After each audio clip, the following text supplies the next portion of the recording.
2, 1, go!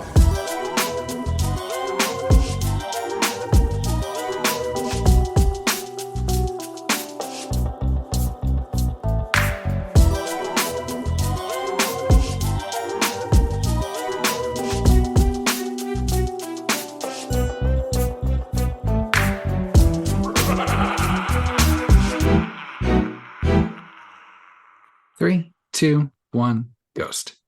Hey, everybody. Welcome to 3, 2, 1, Ghost. I'm your host with a silent G, Kyle, joined by my co-host, Natalie. Hey, Natalie, how are you? Hi, I'm so good. You all can't see it, but I'm lighting my tongue on fire right now with a lighter. That's awful. If you are, should have checked the research team before I'm going to say this, but if you're going to damage any part of your body or your skin, the skin in your mouth heals faster than any other part of your body. Is that true? You're nodding your head like that. I think I'm onto something. Okay. I'm not gonna speak for my dentist, but Sure.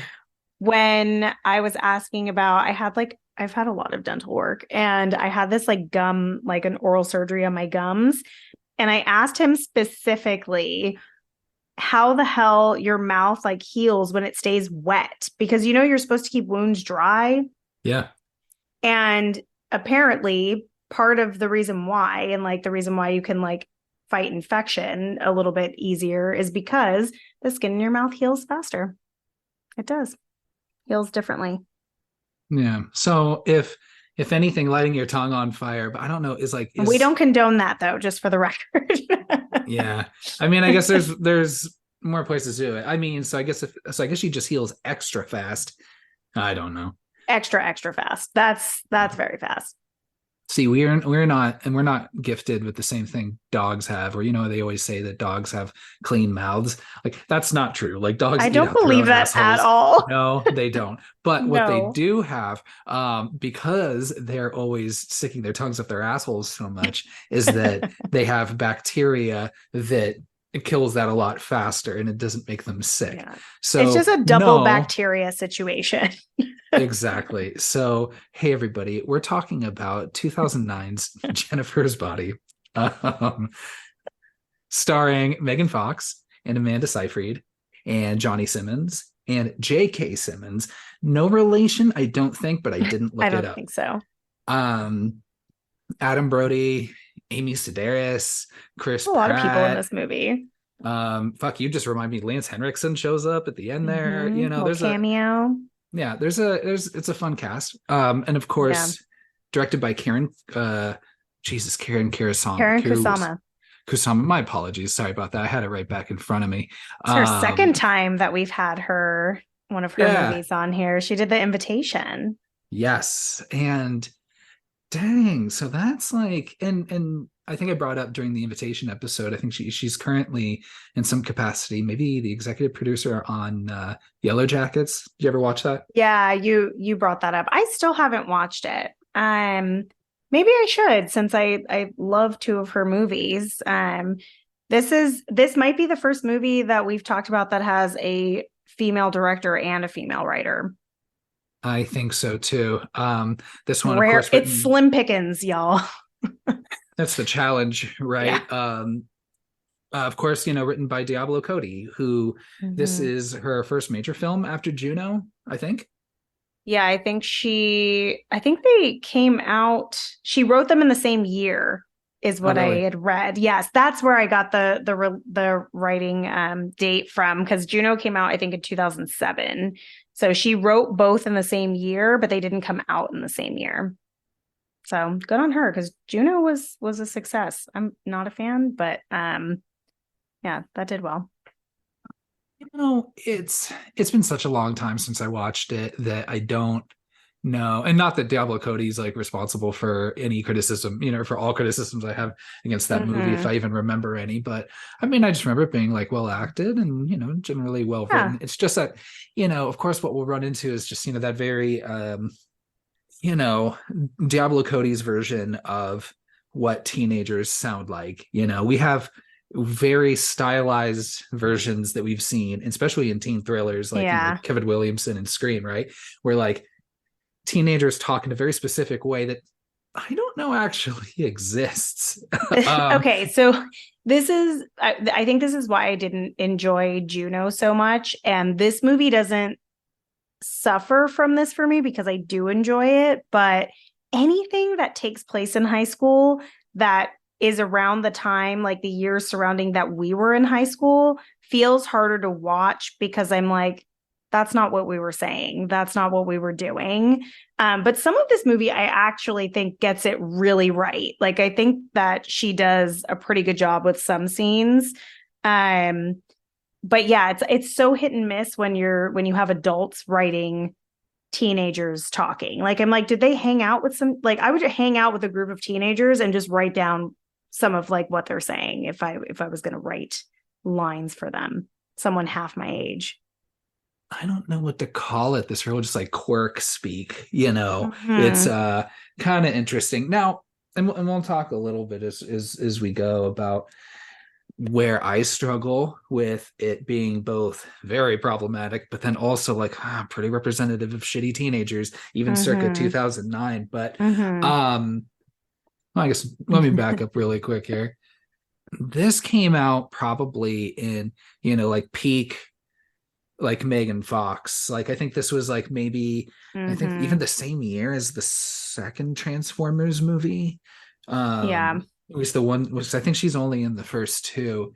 Um and gosh, she gets a bad rap and a lot of, well, of course a lot of sexist bullshit, right? Mm-hmm. Um she not only like works in this movie, but like I just can't see anybody else in this role. I think really kind of elevates it a lot of ways. I think she's fantastic.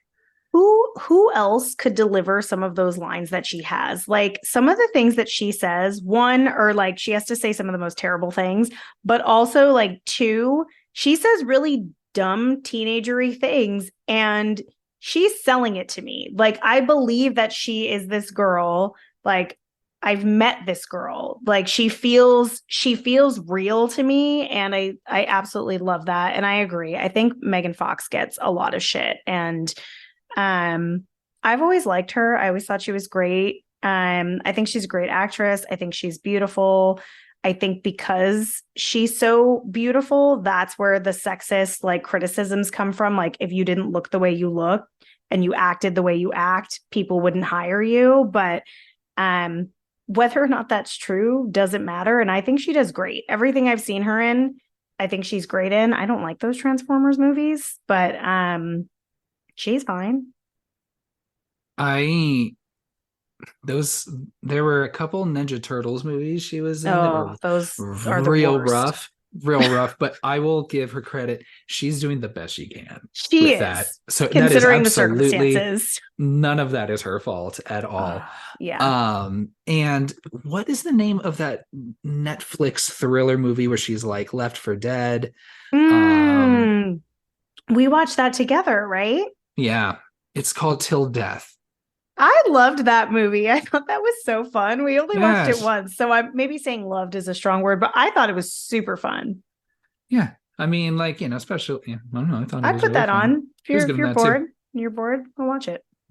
And I think you touched on something that I absolutely agree with is the way she delivers this dialogue. Now, the some of this language, whew, it is rough. But then some of it is also like just very just, you know, yeah, the writing just feels some of it's just very stilted and clunky. And Yeah. and I see other actors in this movie, you know, as much as I like Amanda Seyfried, it just comes off very clunky, you know. Whereas, Mm-hmm. hey, Megan Fox, good for her. That is like an acrobatic tight wire, a tightrope act or whatever Yeah. to deliver that so well and so convincingly that I agree. You know, I knew her in high Yeah. school, you know, like, Yeah. so it's, sorry, the first thing I said about Amanda Seyfried is, you know, is the clunkiness, but I think she works Mm-hmm. really well too. Yeah, I actually think she's really great. I the where I think she shines the most actually is when she's not having normal conversations. So if she's really pissed, like in her moments of anger or sadness, she's really great. Or if she is like showing any admiration or like attraction towards Jennifer, that's where I think she really shines. When she's having normal conversation and she says like she's evil, not just like high school evil, like lines like that, like you're just like fine. But something that we were talking about earlier off pod was any of these movies between for some reason like it hits real hard in like 2000 through like maybe 2013, I want to say, that you get like a lot of really rough outdated language. So if you're of a younger listener of Variety, like just know people were actively saying these words daily in our high school. Like this is very real, and this movie feels like a time capsule to me. So like when you hear them say it, like it feels really shocking now from a 2023 lens. But like when I first watched this movie, like I don't think that I would have flinched at any of this, like just knowing that that's what we were living and breathing every day. Even if I found it offensive, it like that's just what it was. And they say words that actually I've never even heard before. Like they combine freak with the R word. And I was like, that is not something anyone has ever said, I don't think. Well, and then that's the problem with it. We'll just dive right into that real quick. That's kind of, yes, I don't, unfortunately, I don't think I would have batted an eye as much like watching this movie. But yeah, kind of like the example that you use, Amanda Seyfried says it to her boyfriend at some point in the movie, I think maybe when they meet in the park, but you're just like, okay, well, I don't remember anyone saying that though. So now you're just like introducing that and you're like, cutesying it up. New terminology for people to use. You're making it sound like, oh, it's like just it's hip and cute and quirky and to just a new way to say ableist language. There's a lot of homophobic language in this. There's a lot of racist language in this. Dang, this movie has so much working for it that you're just like, yeah. fuck, Well, so it's like I think teenagers today are actually like better than like when we were teenagers. Like they are more respectful. I think there's less bullying, and maybe I have like a California bias, but like the teenagers that I have interacted with are lovely now. Like they're so much better. I mean, they still frighten me quite a bit, but like there's just something about them that they're like, if they don't like someone, they're not like actively bullying them. They just stay away from them.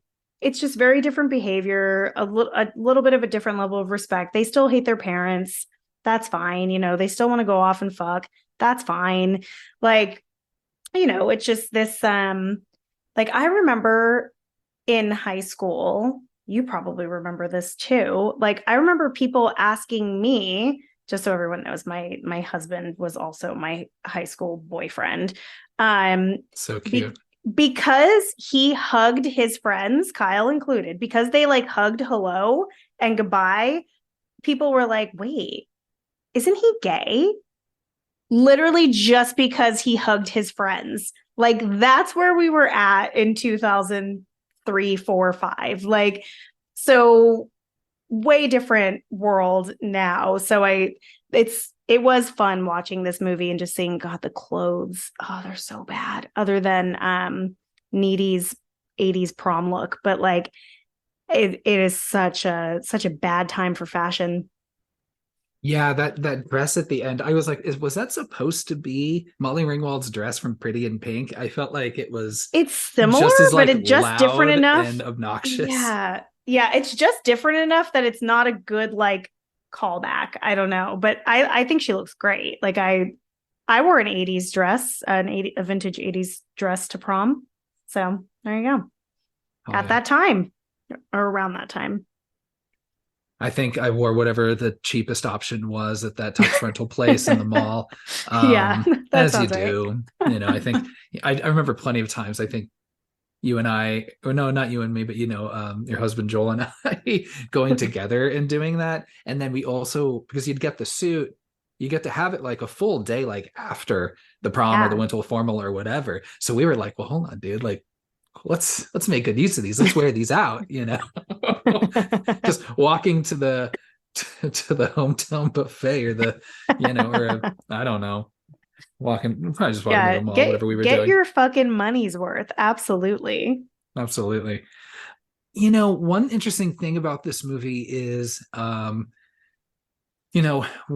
lobbed criticism towards the marketing is that, Mm-hmm. there was a feeling that this movie was marketed really to teenage boys, Yes. and people And that it had should have been seen. the opposite.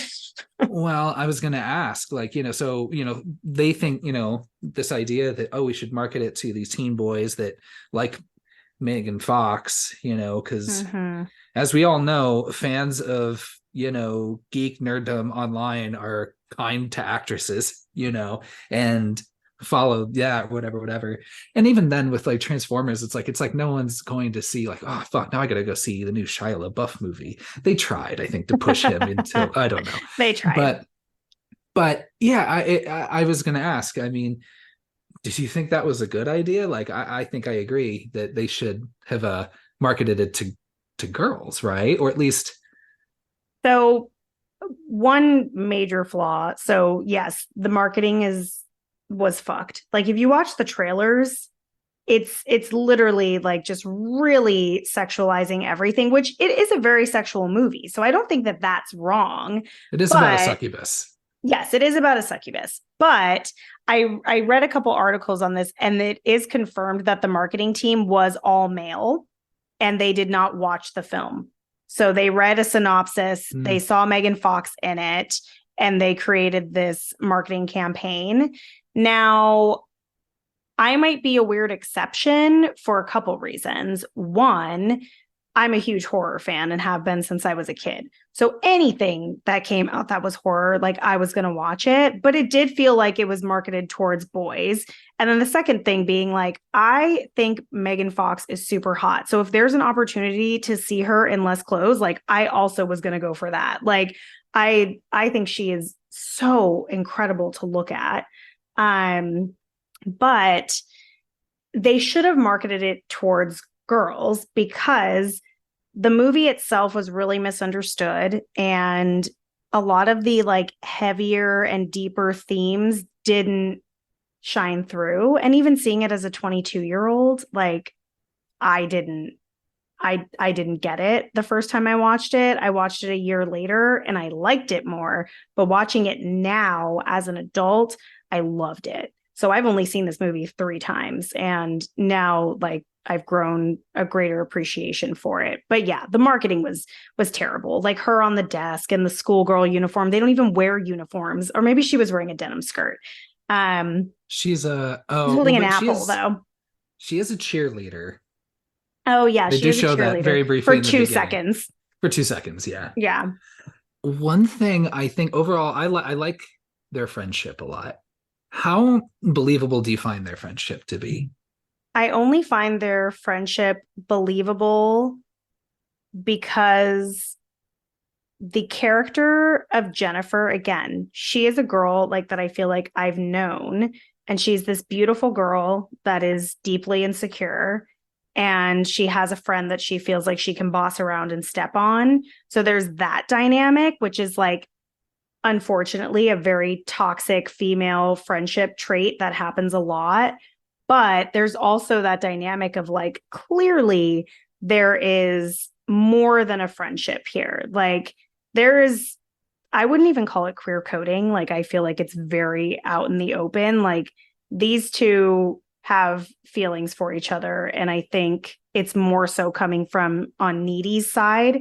So she definitely is drawn towards Jennifer and willing to do more for her because there's feelings there. So Yeah, I mean, like she's accused of it really early on, when Mm-hmm. they first introduced Jennifer at the when she's doing cheerleading and the boyfriend's Yeah. doing the drum thing. And then, and then Needy is called lesbian gay. Which is not a real Again, word. like, No one said okay, that. No one said that then. yeah. So, but then I was like, I was like, is that even? And I guess, it's just right. Yeah, like any sort of like, same sex just admiration towards a friend is Yeah. seen as queer. And it's so strange. We're like, I don't know, just like how excitedly they like wave at each other. I'm like, I know friends that get that stoked for each other all Yeah, the time. Like that's not.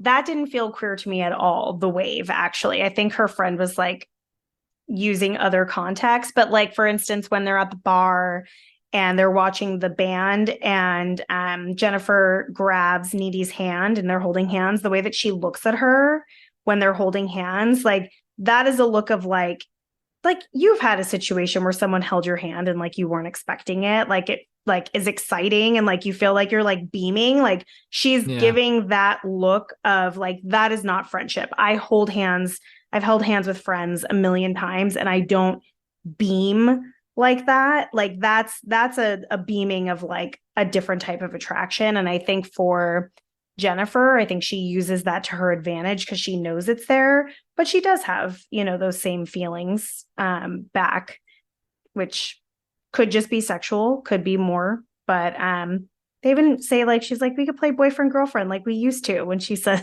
they're gonna have a Yeah. sleepover. Like it's definitely there's a deeper connection there. Yeah. They both seem very sexually fluid, to be honest. Yeah. Yeah. I think I would like to have seen more of this though. I feel like Same. sometimes it's always just kind of or at least in the movie it's said, or implied rather than shown. And it's like, well, okay, Mm-hmm. like I think it's because we're supposed to, be probably familiar with either be in a friendship like this or know people that are in a friendship like that. Mm-hmm. Maybe that sort of kind of implied understanding, but I would have liked to see a little bit more, especially of like, Jennifer being like mean to her, because like I don't think she's particularly mean to Needy necessarily at first. Like there's of course she doesn't care about Needy's own personal life, like with her boyfriend, and is like, no, we're going now, let's go, even though it didn't take that Mm-hmm. much pushing from Jennifer for Needy to agree to go, right? No. So yeah, I don't know, so I would have liked to Well, see a little bit more of that. so here's another thing. Like, so Hmm. one of the things that I think makes Jennifer more mean, Needy says it like while she's narrating. She's like, oh, like I can't wear low cut things because cleavage is Jennifer's thing. Like, that's a very controlling thing to do as a friend. And like Amanda Seyfried, she has really large breasts. Like, she has great boobs. So like if she was showing them off, absolutely she'd be in Jennifer's place. Like at this time, come on now. Like have you seen they show her in a bra, but they like that's the whole joke about like Karen in Mean Girls. That character Right. that she plays, like she's She can very tell busty. she So can tell the like weather, right? yeah, yeah. So like things like that where it's like, oh, you're the one who always wears hats. So like or like I'm the one who always wears hats. So you can't wear hats because that's my thing. That's a very controlling thing to do in a friendship. And it's so confusing because at the bar, she like grabs like Amanda Seyfried's chest and says, like, these things are your ticking time bombs. Like these are your weapon. Yeah. And I'm like, bitch, you won't let me show them off. Yeah, you Like, told me to cover these girls up. Like, yeah. So what? what's Yeah, so but which that's one the is it? thing. She's Yeah. like, and I think too, the other thing that is interesting about Needy's character is that like she has this like deep relationship with her boyfriend. Is his name Chip? That's so dumb. Chip. Um, Yeah. Chip. And, like he mentions like that he went and got more condoms at the store. And I was like, wait, have they been having sex this whole time? If they got more? But she's not show offy about it like Jennifer is. Like she's just, they're in a relationship. They do their thing. She's not telling the whole world about it.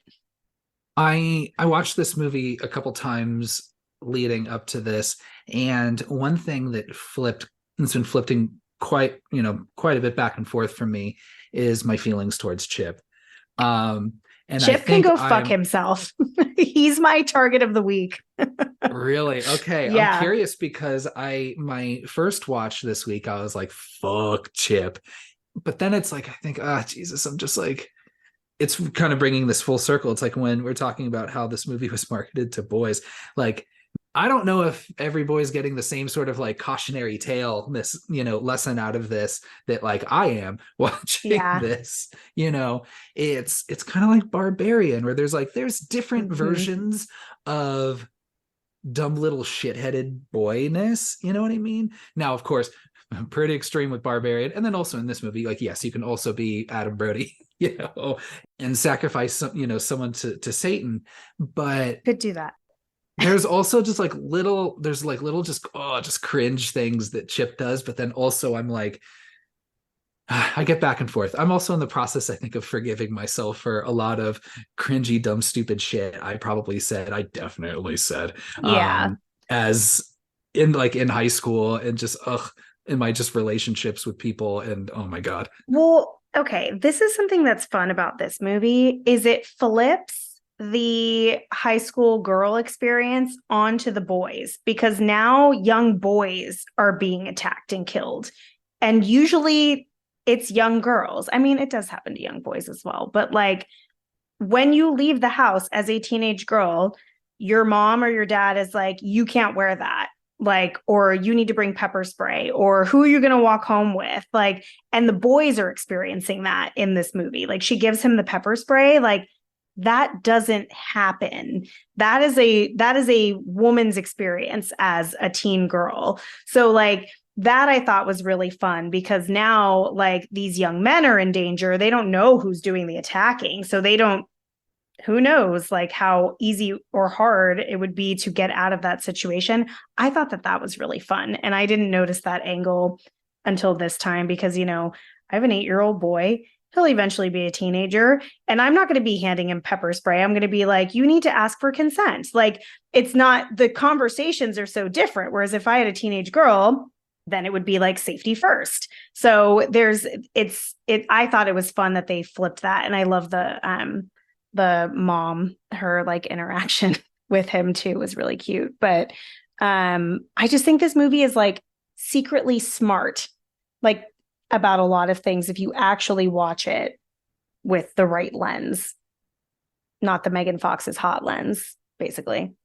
Yeah, I mean, I agree. I think it takes a lot of tropes in horror and flips them, and I love that. And it's just hard because it's like watching the movie, it's like I do feel that it is upfront about a lot of the things that it wants to say, and but gosh, it just sucks. I think just a victim of just very poor marketing, where you wouldn't have any idea, nor would you be prepared to kind of get those sorts of takeaways from the movie. But no, I agree. I think that it's a super smart movie, and that's why I struggle so much, because fuck, this, like with Barbarian, it's like I feel like this has a lot to say, especially a lot to say to young men. And but fuck, you're just like, oh, it just gets so kind of like bogged down by just the casual homophobia and racism and ableism in the dialogue. And I know it's all said by teenagers, right? But still, it's just like, fuck, it's hard to be like, hey, watch this and take this and this from it, but ignore this and this and this and this and this. So I think you can do that though. If you're, I think especially for, and maybe I'm giving young people way too much credit here. Normally I don't, for the record, but as I get older, I just hate everyone who's younger. But I feel like there's this like really great separation of, it's almost like compartmentalizing. Like if you watch something, from like even, okay, here's a good example. Like how many people of color are in this movie?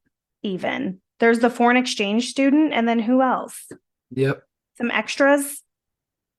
Like, yeah, if that. literally, if you're watching a film of a certain year, you may not even see anybody who looks like you, let alone talks like you, or they're just saying all the offensive things. So, like, I feel like people are getting better at compartmentalizing, and like, I try to do my best to do that so that I can enjoy like the parts of the film that are really great and are really meaningful. I read a couple of different articles on this movie. One of them had a really like, I actually like saved it because I thought it was really interesting. So this is from a website, never heard of them, called reinventionjournal.org. And it's basically talking about like how this movie has aged. Like basically people, it was not well received. It didn't do well critically. And now years later, it's done really well. So it's done well with the queer community. It's done well, you know, with the horror community and with females in general.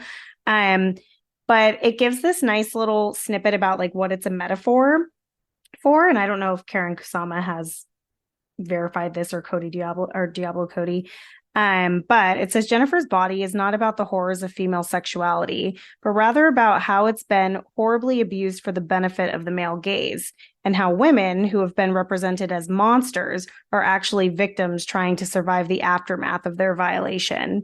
And I thought that was really interesting. Like this, you know, obviously Jennifer is literally a demon monster succubus in this movie, but I do think it's really an interesting take on, you know, a victim coming out and saying this happened to me, and people immediately attacking them rather than the actual attacker. So I thought that that was an interesting little snippet. And I read another article about just the like the queer lens of this movie too. And like it's just all over the place. Like just a little bit all over the place. So I was enjoying doing more research, and you know, like maybe we should fire the research team. We can talk about that later, but I feel like I'm pulling a lot of weight here. But yeah, it was fun. It was fun to read about it. No, I agree. I think that, and that's why, like, watching the movie, like, I don't see, I don't know, like, I didn't read like Jennifer as the antagonist of this movie. You know, I mean, like, yes, was she killing innocent people? Yes. Yeah. Right. Because it's not like she goes after the band, you know, that's needy at the end. Yeah. And they're there, like, they're so close by. I would kill the shit out of them if I were her. Yeah, I know. They just come right back. It doesn't even matter to them. But, you know, it's yeah, I mean, I think the movie is exactly, it's about like, you know, taking advantage of this poor woman for their career, right? And again, I really love how you said that. And like, I love how the article then, you know, frames that is being like, she's not a monster, she's a victim of this awful fucking traumatic thing. And when you read it that way, it's like, even if it comes out in monstrous ways, like ripping those poor dudes apart, she's literally surviving. But also, let's not forget too that fucking Low Shoulder, this band, people think that they saved people and helped people get out of the building. No one actually saw that because it didn't happen. And everyone believes them and they're heroes. So like, that's the flip side of it too, is that because they happen to all be white men and they're in a band, so people admire them already. Like, they're like regarded as these heroes, and they didn't do anything but kidnap this girl and had time to get a drink at the bar for her. Like, it's just wild. So that's also really fun. And I didn't really think about that until this watch. Like that girl in the classroom that like is defending them, like being heroes. She wasn't there. She didn't see shit. There's no footage of it. Nobody saw it because it didn't happen, but everyone just believes it because it's easier. That band is also very much a snapshot of where we were in the aughts as far as this whole soundtrack. Because I've just heard so many, and I've written songs like this, Jesus Christ, that just sounds so like it's that big fucking emo, whiny, you know, like let me solve your ruins, let me lead you through the whatever, if you just knew that I'm the one, like I'm the like I'll Mm-hmm. fix you, like, and Yeah. all of those, I just, so many of those bands and those songs where they come off these like these big like ballads or whatever, just are always like have that underline of like real creepiness too, Mm-hmm. and this very like, I don't know, it's still like a very misogynist kind of thing, but I I love the way they're dressed. I oh love Jesus. their style is so of that time, and like the eyeliner, the hair, it's so Yeah. good. Yeah, it's really good. And Adam Brody's really good in this movie. I really love him in this movie, like as that villain. Like he's very entertaining. Dang, between this, Scream 4, and Ready or Not, he's knocking on the door of IL status. He was in I Scream 4. Yeah, he's one of the police officers, him and Anthony Anderson. Oh shit. Yeah. Oh my gosh, Yeah. you're right. Yes. Yeah. So he's I no, think he just earned an industry legend. I think so. Hey, we I can think so. we'll throw it out. Yeah, but why? I just don't understand that plan though. Like, did they need to set this bar on fire? I'm assuming that that was their distraction to take her. But I mean, we all know that people can be kidnapped without burning down a bar. So, She seemed pretty eager to go with them. Like, I mean, I think she would yeah, have went I with think she would them have went with them before all this. willingly. Yeah, I like know. they would have been like, "Come on, come in the van," and she would have been like, "Okie dokie." Like, so I think also maybe okay, this could be me like way overthinking this. She seems like she's almost like hypnotized when they're singing, like when he's singing. So maybe he had some sort of magic spell that he was working. Right, like, and that's what I wasn't entirely sure of. And the movie doesn't say it explicitly, like when they're outside of the bar and it's on fire and everyone's dying, and she's just in this trance, and it's like, well, Mm-hmm. is this read as like just, a very traumatic experience and she's just in shock? Or, I mean, I don't know.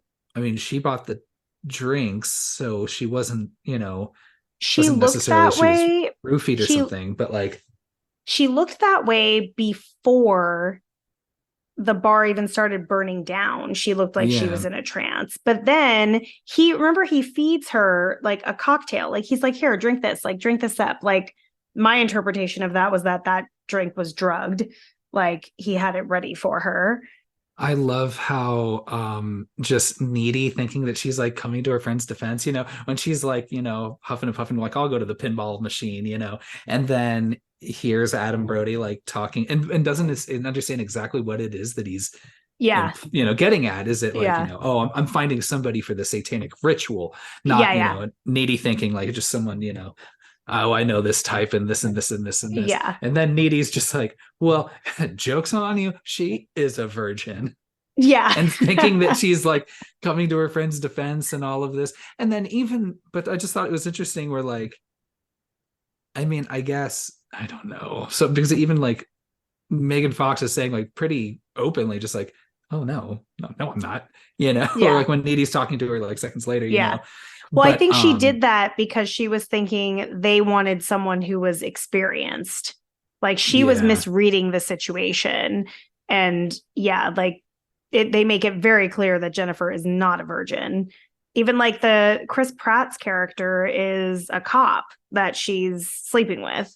So she's definitely not a virgin. But I love that her not being a virgin is just like the punishment for her not being a virgin is completely on her, not on the band or the people doing the sacrifice. Like in my opinion, if I were Satan and that happened, I'd be like, y'all fucked up. I'm gonna kill all of you, not her. She's just here. You should have made sure. That's the other thing too, where I'm like, hold on, and Yeah. granted, like, I'm poking holes in this for fun. I don't expect a Yeah, whole why lot of not? this to track, but I'm like, so she's not a virgin, but you still got like all the fame that you wanted. So you didn't even do the It ritual right. says when she does her research montage, Yeah. she reads it to Chip. they still get the perks of it. And I'm like, okay, so that means that anyone could just do a satanic ritual incorrectly and still reap the benefits. Yeah. That seems wild. That doesn't seem right. I don't like that. Yeah, But they should have just not been famous and then come back to town to be like, why the fuck didn't this work? even though I do like the idea that if someone who is who is a part of a virgin sacrifice isn't a virgin, they get to become a demon succubus. Yeah. Even though I'm pretty sure that is not how you make a succubus. I don't think so. I don't think you make one. Aren't they just a mythical creature that already like that exists? I think so. To make an incubus, you need 5 guys with dreads and a good groove. Had that one in your back pocket, huh? Yeah, maybe. Yeah. Yeah. So I like that where I'm just like, hey, you can tell me, hey, that's how you make a succubus. I'm like, hey, cool. I believe that. That's awesome. Cool. Let's let her start just fucking eating people, which she does, which I enjoy. That poor what was it, Jonah or Jonas? The football player. Yeah. Yeah. He's all sad about his friend. I know. I did think it was really funny. It's just like these like just dumb little jokes where like, you see her in the distance walking to one side of him, and then it like cuts to straight ahead, and then she comes in at the other side. Yeah. Just walks over and says, hey Jonah, or, hey Jonas, whatever. Yeah.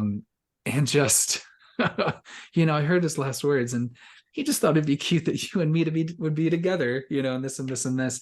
And then and then the weird like Snow White situation with like all the woodland creatures like just to, watching like, watch them like that would be very interesting. I know, I like that. She's like, they want to see the show. Like I'd be like, are some of these gonna attack us? Like some of these animals are like not friendly ones. Does it bother you? This is totally off topic of what we were talking about. Does it bother you? Because we had talked about this not that long ago, of the beginning being the ending. I mean, it's not the true ending of this movie, but does it bother you that it starts off with Needy like institutionalized? Yeah, I wasn't sure if this was like a behavioral institution or if it was like a correctional. Yeah, correctional facility, It looks like it's something in between. Like maybe like violent offenders who are like being treated for like some sort, like if they pleaded insanity or something like that. It's like I'm not against like that trope of starting like of like that narrative trope of doing that. This one I was just kind of like, I just think the movie's too mean to Needy. Yes and no. I have some thoughts about that. I don't know. And then it just introduces all this like other stuff at the end where like now in here are the rules where you can kind of get some powers, but maybe I don't know, but maybe that could be framed as like how that trauma wears off on, or how it reverberates. I don't know. Maybe it's a metaphor for that. I'm not sure. But yeah, I mean, I like some of it, even though like, again, starts with, like a casual racism towards Raymundo. But I did like how she's a kicker. I thought that was pretty fun. Yeah. I don't know why that staff member thought it was a good idea to come up and just start fucking like being like, well, you need to be doing this and this and this and this. And I'd be like, she kind of got it, had it coming. I love that part. I love when she kicks her and says, like, what does she say? Something, fuck you. I forget. It's pretty fun. It's pretty good. I do like that this movie also starts off really like fast. Like you don't spend a lot of time with them before Jennifer is taken over. So that's really fun. So, okay. So here's my bone to pick with Needy and why, I'm not saying that this is her responsibility because, the band is at fault here. They're the bad guys, right? But I have gone out with many friends. I have helped them when they are drunk. I've helped them when they are high. I've helped them when they are possibly drugged. And never have I let my friend go with some random guy, let alone a group of random guys in a van. I was very disappointed with her character. Just like she was like almost frozen. So maybe she was in shock, but I was very disappointed with her character because maybe I'm just the mama bear of the group or the protector of the group always. But I've had a lot of situations where I was like, nope, that's not what's happening. And just like carted my friend off to the side. So disappointed that she didn't do better there, but she is a high school girl. Maybe she doesn't know all the rules of, going out with your fellow friends and keeping them safe. But yeah, like it all happens very fast and like very quickly, but like she could have called the cops immediately and gotten their license plate number, like anything. There could have been, the cops were probably already there. So disappointed in her, not saying she deserves everything that's coming to her, but you know what? It's at least she did get powers out of it. That's pretty fun, but yeah. Pretty fun. Disappointed. Even, Chip's like, did you get the make and model? And she's like, what? Like, what do you want, Chip, an 89 rapist? Yeah, exactly. You're like, if you knew the situation was that bad, you should have at least taken a mental snapshot of like that car. But also, you don't even need to know the make and model because you know the fucking guys in the band. Like they're a band that is well known enough that like people went to go see them at a show. So you can ask them. You got a MySpace and everything. Yeah, they got a MySpace. Exactly. Like you could say it was this band. We should look into this. Like, come on now. It's kind of interesting narratively how the movie's structured, where it's, starts with, a little bit of the end, then goes and covers essentially like 2 days, which is like the night of the show and then the day after when the quarterback's murdered. And then it jumps a month. Yeah, which I forgot about. Which is a little strange, and I'm kind of like, I wonder why Jennifer like just waits a month, or has she been killing people in that month in between? I don't think she fully realizes, because she like when her and Needy have the conversation in the hallway, she seems confused. Like when she says her hair is limp and she's breaking out and she says she's like regular girls. I thought that was really funny. But she doesn't seem to fully understand why that's happening. Yeah. So maybe once she figures out and she's having like that hunger, then that changes. So we've fast forward a month, and outside of naming him, we didn't talk about J.K. Simmons' character as this teacher and like what the fuck's going on. I think this was definitely, he was in Juno as well, and he was getting that, and he was like, he's probably just like, fuck yeah, I love him in this movie. It gives me a lot of his character gives me a lot of vibes that Mean Girls, like he's kind of like the Tim Meadows character. Also, instead of having a broken arm, he has a hook for hand, which they never explain. They never address. He just has the hook for the hand. Yeah. Which I mean, hey, and if anything, that's just like, maybe that's just being inclusive, right? Yeah, a little representation there. Random, but it's there. So maybe trying to create like a net neutral for some of the awful shit everything else. Yeah. But yeah, he's really interesting. His whole vibe's all over the place. But yeah, again, this band is like willing to come back a month later and like, oh yeah, we'll play your prom in the town that we murdered someone. I would never go back there. Yeah, and why would they need to? Unless it's like a monkey's paw situation where you're famous, but your fame will always have to be tied to this town, and we'll have to keep dragging you back, and you're gonna have to keep risking it each time. I like that. Maybe, sure. I like that. I don't know. I mean, maybe that's the price you pay for not actually finding a virgin. I guess maybe. I just still think, that they should not have gotten the fame. That's fucked. Defeats the whole purpose. Or just some or just some more clear, like fucked up, turned on its head monkey's paw version of it, right? Where it's like, oh, it's because you fucked up but then even just by fucking it up, like it's still like, but still we're better situation than we were before. So it still kind of works. Gosh. And then the next big death is Kyle Gallner. Mhm. Kyle Gallner in this movie. Is this the same year of the Nightmare on Elm Street remake? No, that Or is was that a year or two later. after?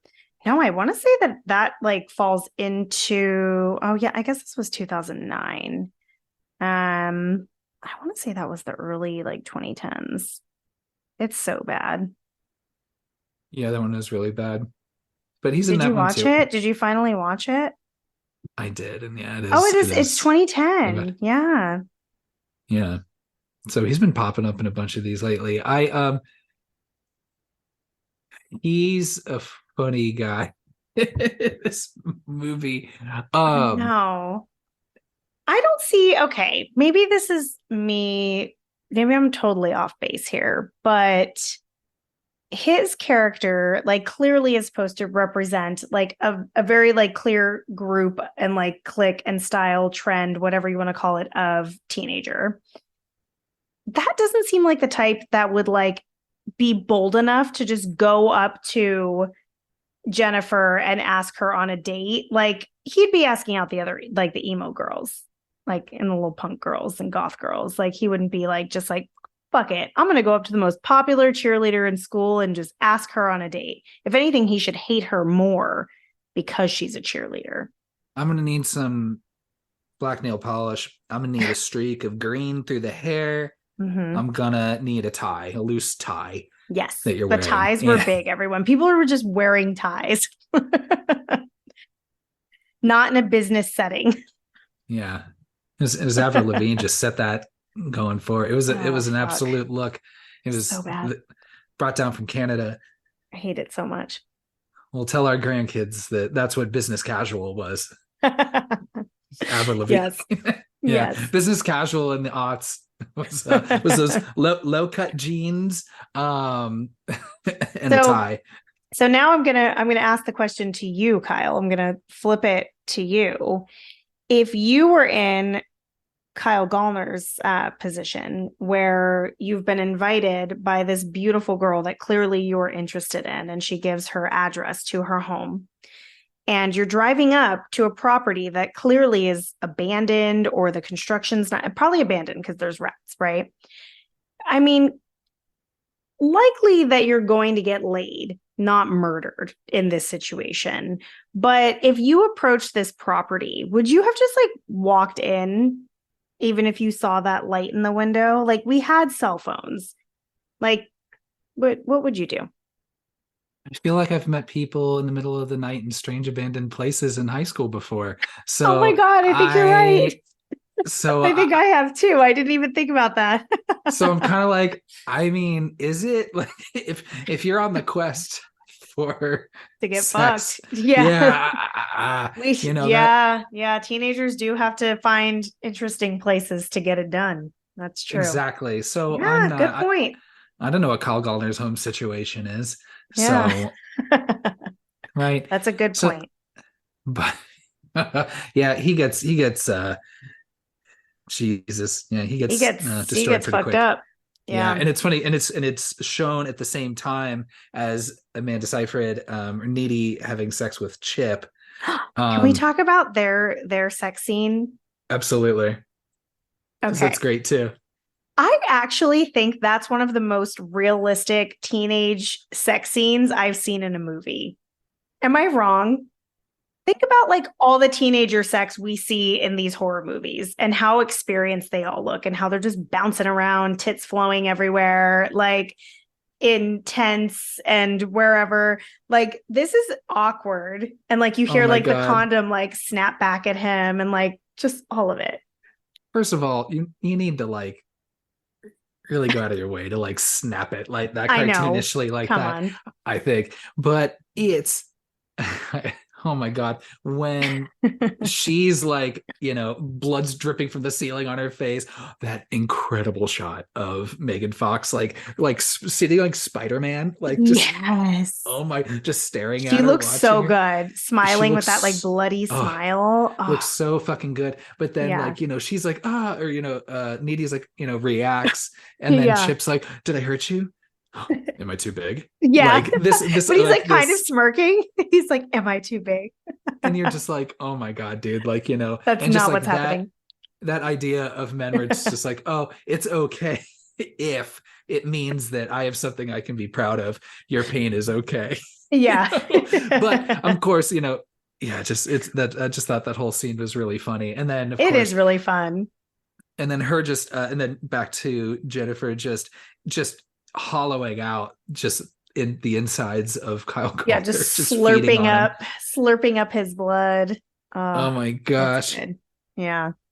It is interesting to me. That is also where they introduce this strange connection that they have between the two of them. So like she was like almost visualizing that, something was happening with Jennifer and someone else, because it happens again in the end when she's making out with Chip. Like she tastes him like on her own lips, like Needy does, like in the dance. So I think that's like a weird unaddressed thing, but is kind of fun that they have like this, like when they're doing something sexual, they are like merged almost. See, and here I thought that was just female friendships. No, that's not how it works, unfortunately. We're all just like intrinsically just connected. It's like how like trees can talk to each other. I think I saw a TED talk on that once. But that's exactly how it works. Yes. I yeah. also, this is a sidebar. I love that they call each other Monistat and Vagisil. Yeah. Like, I thought that was pretty fun. That's a fun little joke. Yeah, like I said, like this, that's the problem is that like a lot the writing's like really clever and really funny. Yeah. And it's a really fun movie by a lot of respects. Just still just weathering through just some of the rougher stuff. So gosh, at this point, they connect back at the room. And I think this is the part where they kiss, right? Where Megan Fox is explaining after to she her, kills Kyle Gallner, and then she like is all freshened up. So before she explains to her, that's when they kiss. And can I just say, reading about this was really interesting too, because both actresses said that they like felt like their chemistry was like incredible, and that they like definitely did feel attracted towards each other, and they think that helped with like the actual like on-screen kissing. So I was like, that's awesome. But also it is very, very sexy. Like that kiss, that like close up of their mouths and their tongues is extremely, extremely sexy. I love it. And it was supposed to be a more intense like sex scene, like an actual sex scene, and they decided to cut that. I remember reading somewhere where like I just read like mixed things where like Amanda Seyfried said it once where like she wasn't very comfortable doing it, and everyone felt like it was still kind of like exploitive a little bit. And of course, the trailers, they just run wild. Oh, the trailers, yeah. That's the only thing I remember. And maybe it's just because my dumb teenage boy mind I was 22 when this movie came out, y'all. So that's all I remembered from the marketing was that. And so I mean, but then also it's like I think it makes a lot of sense because again, it's that you establish early on that where does that best friend and potential lover, where's that line kind of get a little mixed coming from Needy's sense. And then also let's be mindful, like Megan Fox is a succubus, and that is the whole fucking point. And it makes sense that it could work on Needy as well, right? I don't think a succubus only preys on men, but I don't know. I think they actually do specifically prey on men, but I don't think that means that they can't prey on women. I think they just know men are shitty, so they go for them. Yeah. Yeah. So. And probably more easily fooled, honestly, because she does stop her and say, like, I need an explanation. Yeah. Just waiting this long for Megan Fox to be like, oh, yeah, this is what happened. Because she shares it pretty casually. Like, I'd be like, we're best friends. Like, you should have shared this shit right away. Yeah. And one thing, I forgot to bring up, I forget the name of this town, Devil's Kettle. Something like that. Yeah. Great name, by the way. Yeah, that's great. I did like how the whole thing is based off this waterfall that just goes down this portal to nowhere, or it's just really deep, right? Is a joke. But I do like how they introduce just the casual supernaturalness Yeah. already in the beginning, and Yeah. this almost like kind of like weird, like might have been almost like a Wes Anderson shot of like, and I think Wes Anderson like only thinking in the terms of like, you know, cutting to when you have like a voiceover describing something and then cutting over to just, you know, just people in suits just dropping like tennis balls down the Yeah. portal. It gave me kind That of was Wes fun. Anderson vibes there. Yeah. But yeah, gosh, I don't know where I was going with all of that, but yeah, she does just very just casually. And then I guess that's when Mhm. the timeline jumps back to, you know, providing some backstory and showing what happened that night with her and the band. Mhm. A really dumb joke where it was like a Bowie knife, and someone else in the band goes, Bowie, cool, Yeah. or something like Yeah. that. Because every time I hear Bowie knife, I think of David Bowie. How many other Of Bowies course. are there? I And what other? can't think of one other. Yeah.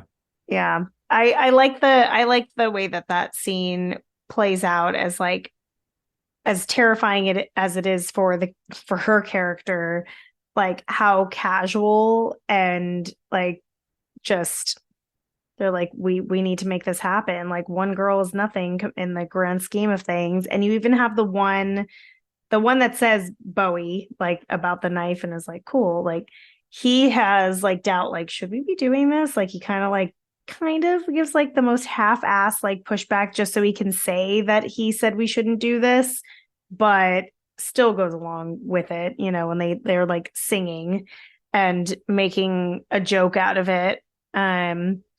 Yeah, I really like it. I think Adam Brody's so good at playing bad, like playing a shitty guy. He's really good at that. I never saw that. What's that show he's in? Is it? It's not One Tree Hill.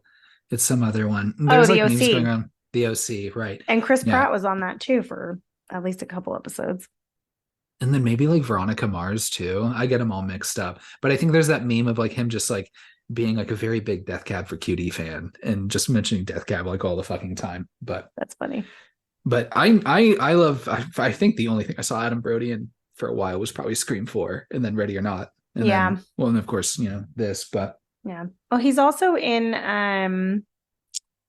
in Shazam in the second Shazam, if you've ever seen that. oh, have The you? first the first one's so good.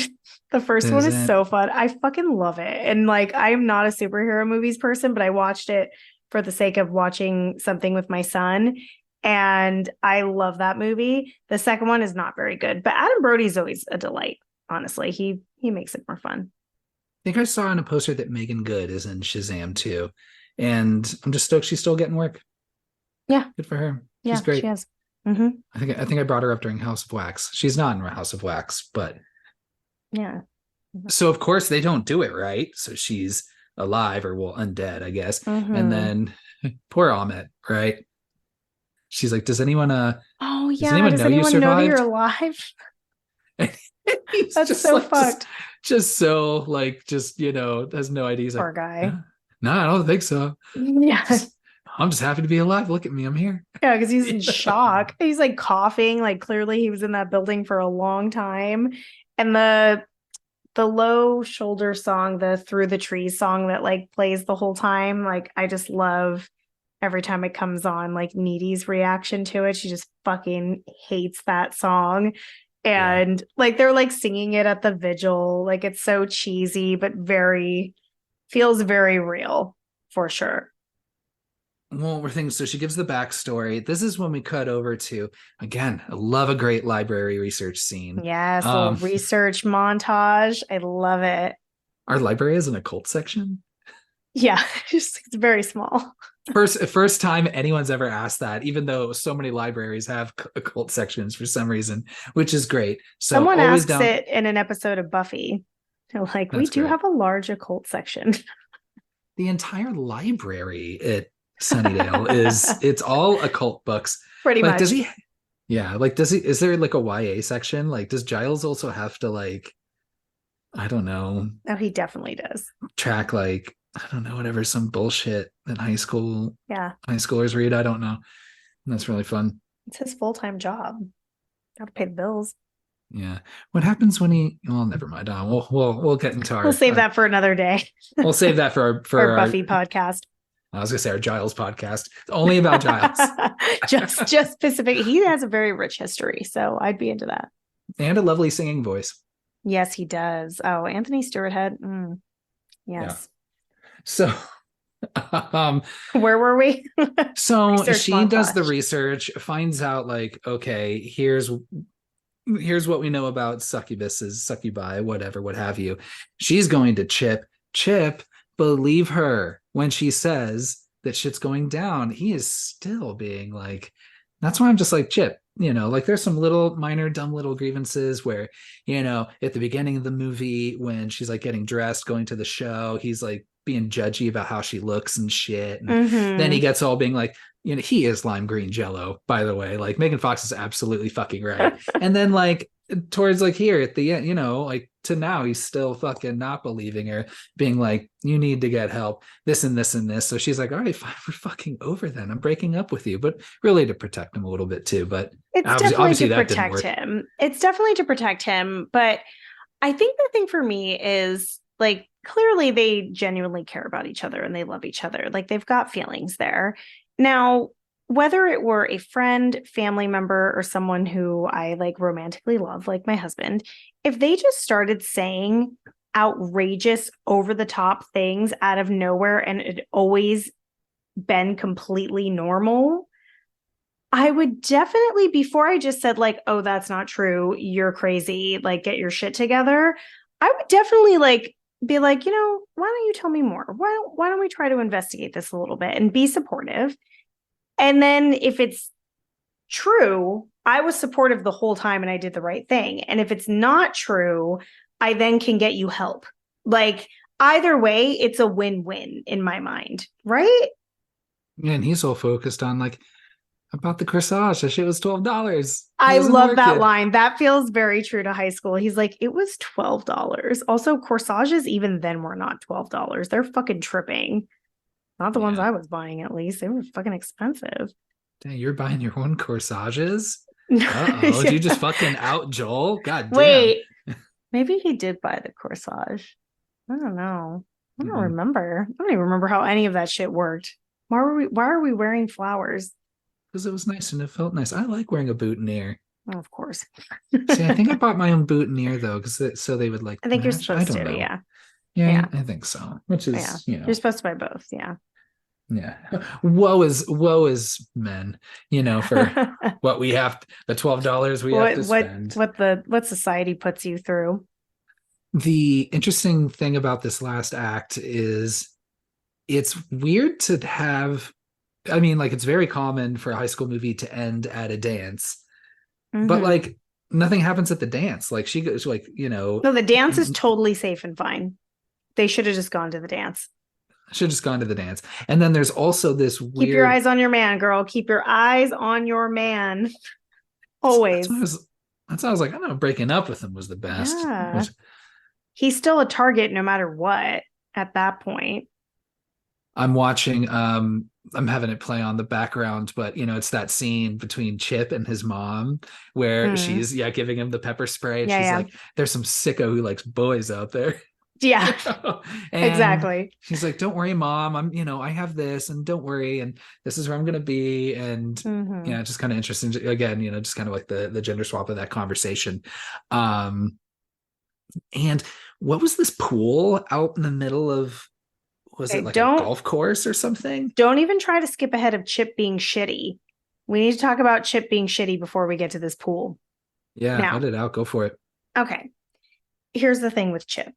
You've got Jennifer making up a blatant lie about Needy and whatever the fuck Kyle Gallner's character's name is, um, sleeping together, right?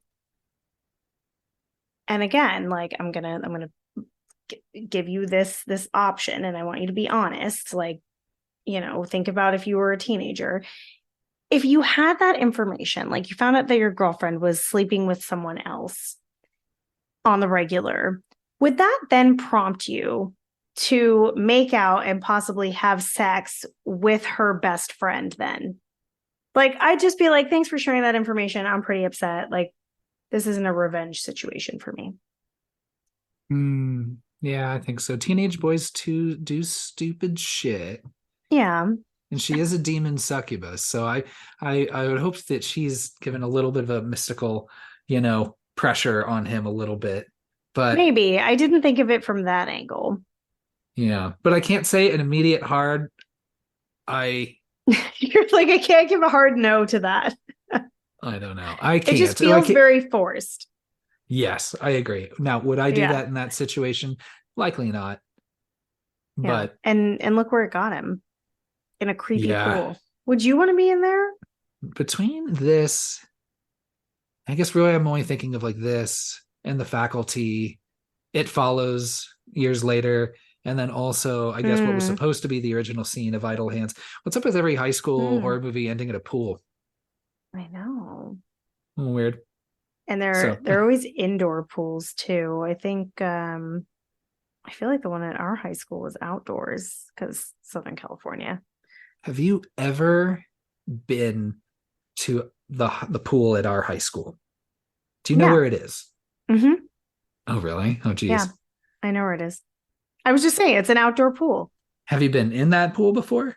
Fuck no. I'm not going in that pool with those disgusting water polo boys. Sorry if any of you were listening. Yeah, I don't know if I've ever seen that pool in real life, or let alone gotten in it. Maybe it's whatever. But I was just like, do schools have pools? And then I was like, oh, I think my high school did. And then our water polo remember, team actually was pretty good. I don't know if you knew that. Well, you were just talking shit on them, so I would have it just caught them dirty. The chlorine damage to their hair just always concerned me. It was that so much time in chlorine. Well, that's why all of them had like curly kind of bleached hair. Yeah. Because they were all in that fucking pool. That's how you knew someone was a water polo player. Yep. But or at least at our high school. Good. So definitely. I feel like that is probably a common theme. Probably. I do love that Chip dies. I like that they didn't save him. Yeah, I think so too. Not because I wanted him to die or anything, but I think it made the stakes higher. And I don't think she would have killed Jennifer had Chip not been killed. That line from him would almost be sweet if he wasn't an asshole up until that point, where I think he was like, I think I died before you got here, but I woke up when you arrived or something like that. I woke up when I heard your voice or whatever. So he was like already dead, Yeah. Yeah, the back and forth between her and Jennifer's really good. It's that's like the best argument. That is the best argument ever. It's so good because that I think is the only conversation that feels like 100% like a real conversation between two high school girls. Even the slang feels right. Like all of it feels right to me. It's good. She's just hovering. It's not that impressive. Yeah. I love that. But and then I guess, the challenge for me in this movie is I feel like it kind of stutters a little bit, and stumbles across the finish line because interesting. I mean, what maybe you would think would be this last set piece here at the pool kind of ends with a little bit of a thud, where he's got, she's able to pull him out. Jennifer comes back in, they do the whole back and forth, and then he puts the pole through her. That's when, she finally puts an end to Chip, and then leaves. And then it comes back over to Jennifer's bedroom, right? Where there's a couple things that don't make sense to me there because Jennifer looks like she hasn't eaten in a while when she's in her room. Right? Like she has the bags under her eyes, like that sort of thing. And I'm like, didn't you just drink take a big chunk out of Chip? Like, even if that doesn't get you to the next day, I mean, you should be good for an hour, girl. And she ate Kyle Gallner, a not day that long ahead? ago. Yeah.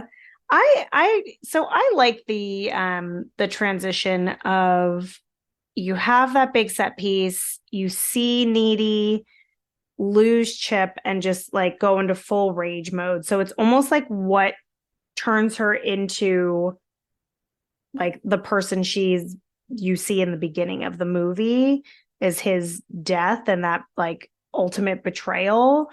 But I also really like the visuals of their fight in the bed. Like, I also like that they're fighting in the bed. I think that's fun.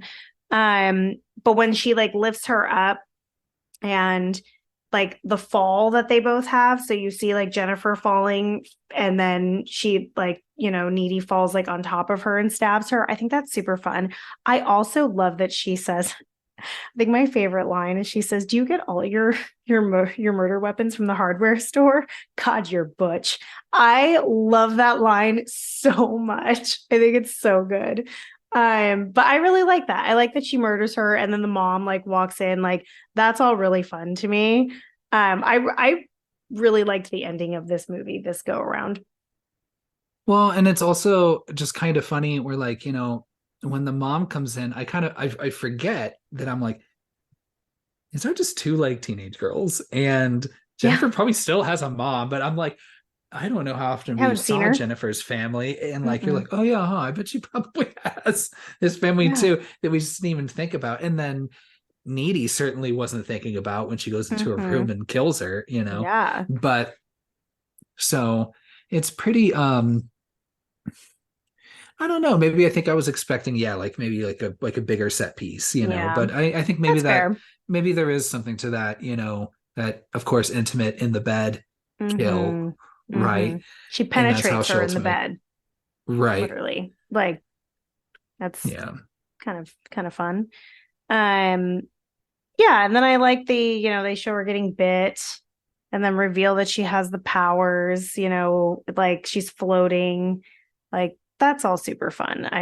I'm glad that she got something out of it. Um, and then the end of this movie I think is extra fun. Oh, going after the band afterwards and her breaking out. Mm-hmm. Yeah, I thought that was pretty, it was pretty fun. I'm like, because again, it was like, I said it earlier. I'm like, I don't know, I feel like this movie is a little too mean to Needy. But then also I'm like, this movie is being way too nice to that fucking band. I was like, even after all Yeah. that, the band is just gonna play there. They were just being safe and having fun at that fucking prom, and Yeah. they're off on being their whole fucking bullshit fucking selves. And Yeah. I would have liked a full scene of her just murdering the shit out of all of them instead of maybe like the credits and snapshots Mm-hmm. of and the screams off camera and stuff like that. But still, ultimately, I thought that was I liked wrapping it up that way. At least her getting Yeah. revenge, and then also like whatever And I does liked she eventually got happen to revenge her, for her. yeah, Yeah, and I for I herself think too, and yeah. recognizing that it's not just Megan Fox that caused all of that. Go a little upstream and you got these Mm-hmm. fuckers, that were the start of all of it. I wonder if that is maybe I'm giving the movie more credit, but I wonder if that's like part of the message there too of you're in a situation where Jennifer could have easily gotten revenge on this band. They're in town. She knows they're going to be there. Like, she could have easily killed all of them all at once, right? But instead, she's taking it out on her friend and other people, like, and having just a whole other set of things going on. Like, she's not actually addressing the direct like aggressor and like trauma directly. She's like misdirecting it, even as a succubus. Like, she's putting it in all these different directions and she could just go straight for them. But I mean, in that, like, she definitely still has teenage girl attributes. Like, you see her kind of crying when she's putting on her makeup before the dance. Like that, I like that little mirror shot of her like rubbing the foundation over her face. And I feel like that is like a moment where they kind of show you like she definitely is having some trauma and some PTSD and like there's feelings there still, even though she is like a monster, um, or has become a monster. Like, I don't know. I was thinking about that. I'm like, maybe that's why she didn't go directly for them. Because I mean, in real life, that happens. Yeah, no, I think that's absolutely valid reading. Yeah. Um, I also like well, that she says my tit when she gets stabbed in the heart. She says my tit. that's so That's funny. great. Um, well, gosh, that brings us to the end of the movie. Mm-hmm. Um, couple quick points. Kind of going back through my notes. When Chip is being lime green jello and talking shit on Melody Lane, saying that everyone there has a mustache. I checked, no one there has mustaches. I watched both. Did you really? You went Yeah, I was looking through both. and No looked? one has a mustache. So come on, Chip. You are lime green jello, dude. Wow. And then also Did anyone when say salty? Like, I've never heard people use salty that way. oh, salty and like that they're sexy and attractive, like they're Yeah. salty. No, like salty's always been like, you know, meaning Yeah. that you're all fucking that Like you're like jello, you know. sassy. Yeah. So yeah, salty, just a little bit, little bit of twinge to it. But Hmm. the other thing too is when they are in school, Jennifer and Needy, and this is the night after Jennifer like first shows up and she's like eating the rotisserie chicken from the Boston market Oh and then yeah, I love that. throwing up all the fucking black bile and all of that. And then it cuts to the next day, like Jennifer being like, "Yeah, I'm totally fine. Like, what's going on?"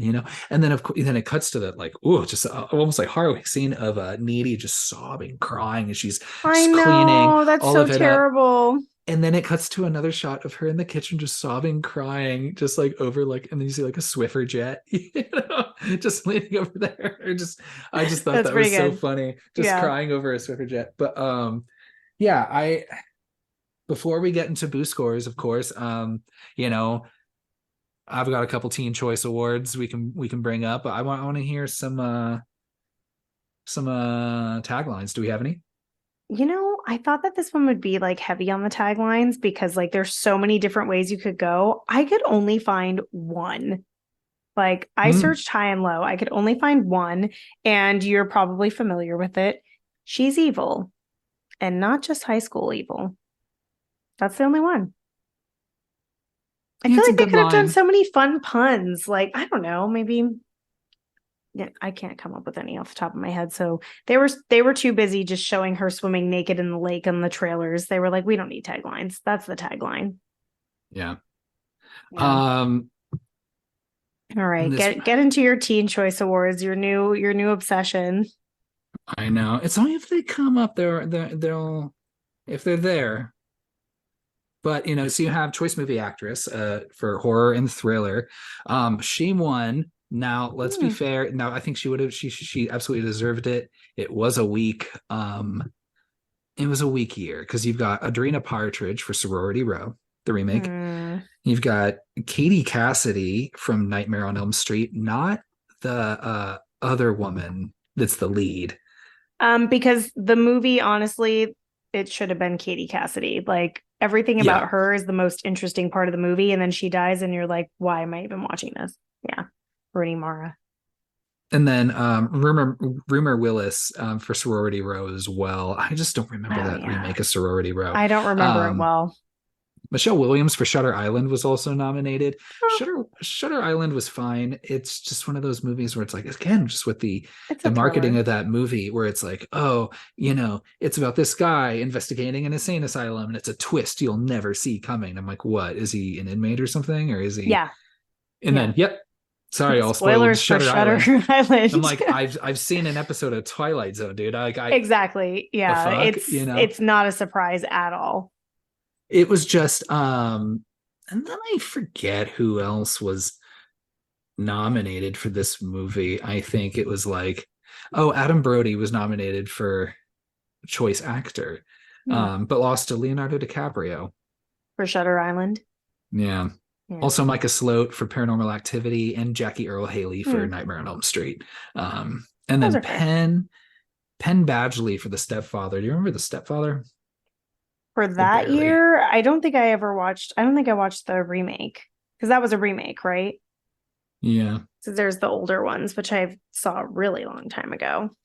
But geez, the rest of these fucking, you got Vince Vaughn won Choice Activist. Okay, sure.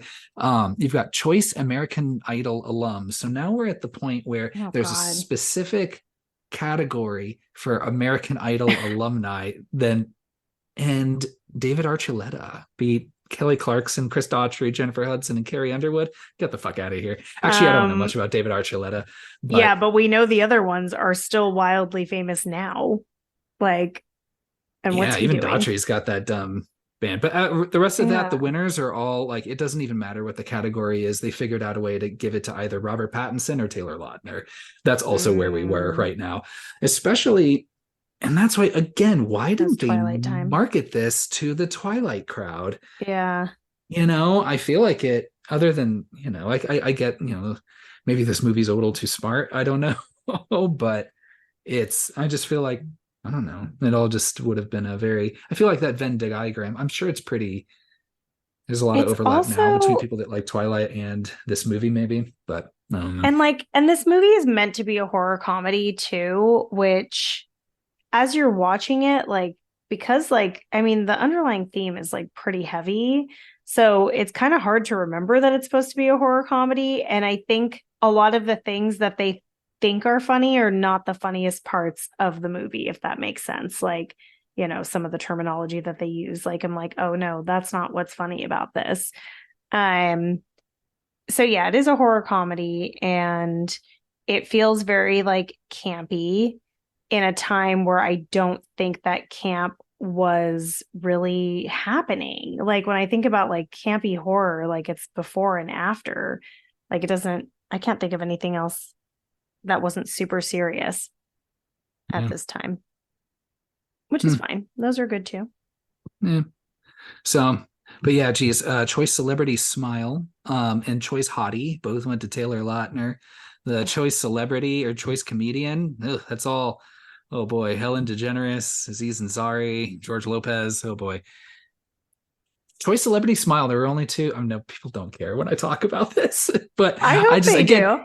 it's just such a dumb, It's a fun time snapshot capsule. into 2009. The Choice Yeah. Celebrity Smile nominees were Taylor Lautner and Miranda Cosgrove. There were only two. They're like, we only need two But also, nominees like, here. there's so many celebrities that have beautiful smiles. Like, you couldn't find four, even. That seems wild. They just needed to create more categories so they could keep giving awards to them. So, which, hey, you know what? Fuck, it worked. Might as well jump on that while you can. So, Yeah. Yeah. yeah, I don't know. So that's all I got. Love So, it. boo scores. Mm. Would you like to go first? Yeah, I'll go first. Let's see. I, again, third time watching this movie, favorite time watching this movie. I definitely benefited from reading articles before I watched it so that I like caught more of the subtext. And I went into it thinking I was going to have a lower score, but as we've talked through it, hmm, I'm teetering between a 3 and a 3.5. But I think for the sake of the fact that I haven't revisited this movie a lot, giving it a 4 or like going closer to a 4 feels too generous. So I'm gonna land it at a 3. And I would recommend it to people who like horror, especially horror comedy, and also just things of this time, like movies of this time frame. I think it's a good encapsulation. Yeah, I think if it weren't for some of that language, I would give it a 4. I think that knocks it down to, I'll give it a 3.5. Nice. Yeah. Yeah, I was really back and forth. The performances are great. Also, by the way, like Mm-hmm. it's just when you also get like low key, like, just fucking, great performances from like Amy Sedaris too, also, who's fucking Yeah. fantastic in this movie, is the mom. Um, I'm yeah, I surprised don't you know. went 3.5, actually. You think it'd be lower or higher? I thought you would be lower. I probably would have pushed it to a 3.5 had I known, but I'm gonna be consistent. I'm gonna keep it. I'm gonna keep it at a 3. But I will watch it again. I definitely will watch it again. Yeah, me too. And I agree. I think all of the acting is really great, especially with some of the lines given. Like, I think they do a really great job. And I loved the ending. Like, I really enjoyed like watching it wrap up. I forgot that she ended up with powers. I remembered the revenge bit, but I forgot that she ended up with powers. So that was fun to see her just also like, why did she wait so long to break out of that institution? She clearly had No. no issues getting out of there. She just was hanging out, coming up with a plan, I guess. Just, yeah, again, kind of just with that caveat, with that asterisk, I would still say there's a lot to get out of this movie. Mm-hmm. I think again, yeah, the performance is really good, especially when it's just like, again, when the aughts were just so, it was just tough with horror, especially mainstream horror. I mean, when you Mm-hmm. had your one-offs were like, 28 Days Later, Paranormal Mm-hmm. Activity, maybe, The Descent, Is that um, mainstream?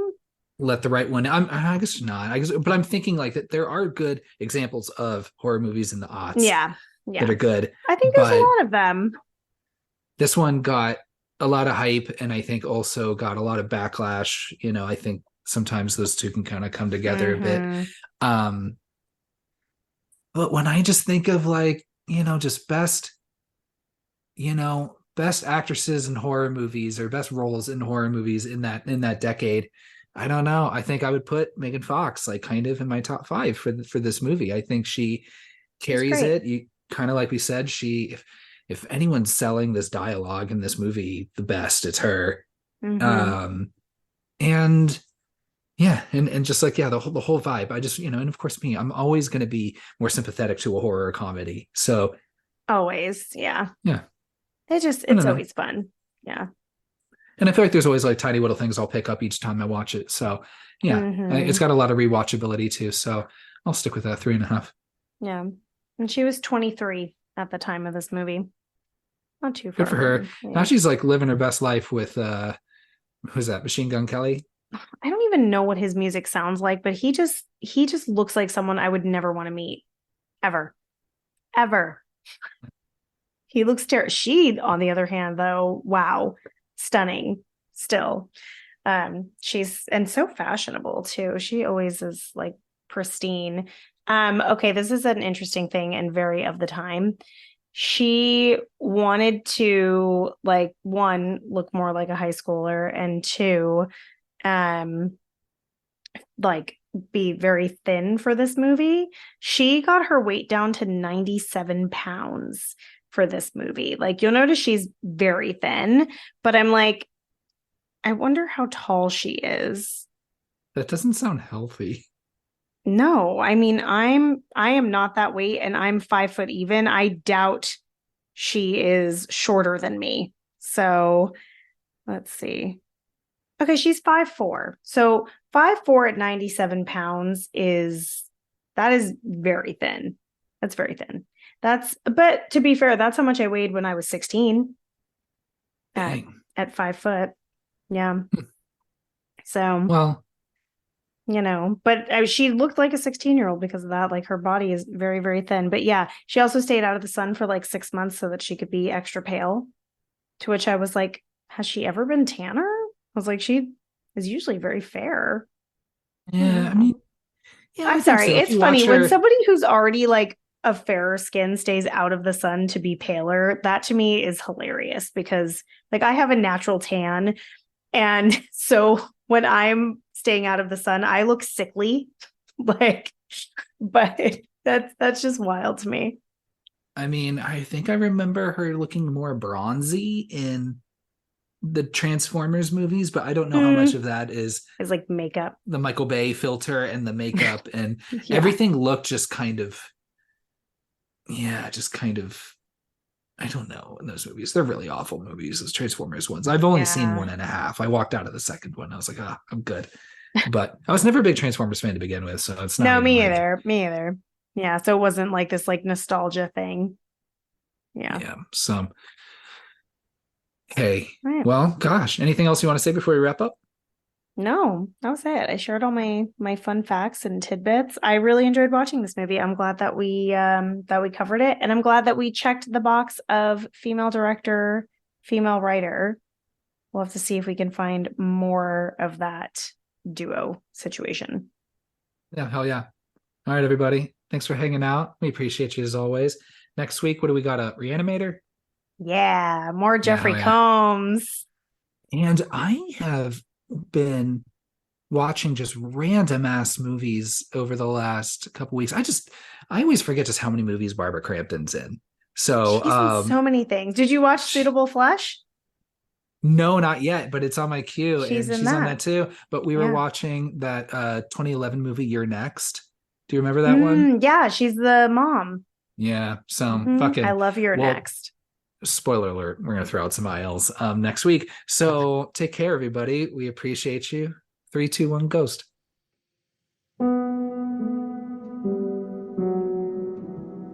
Thanks for listening to our episode on Jennifer's body. If you're interested in our body of work, you can give us a follow on Instagram at 321GhostPod. Find us wherever you listen to podcasts, subscribe, and don't forget to leave us a killer review.